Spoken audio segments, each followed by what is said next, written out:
चुलत बहिणीचं लग्न होतं त्यामुळे तरुणी आनंदानं डान्स करत होती। मात्र आनंद साजरा करत असतानाच एक विघ्न आलं। डान्स करत असतानाच तरुणी खाली कोसळली आणि ती पुन्हा उठलेली नाही। डान्स करतानाच तिचा मृत्यू झालाय। तरुणीचा मृत्यू हा हार्ट अटॅकनं झाल्याची माहिती मिळतेय।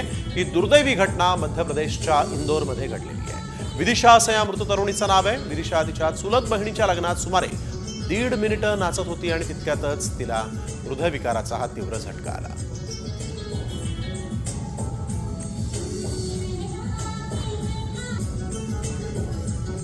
तर आपण बघतोय डान्स करत असताना अगदी आपल्या बहिणीच्या लग्नात डान्स करत असतानाच या तरुणीचा हृदयविकारानं मृत्यू झालेला आहे।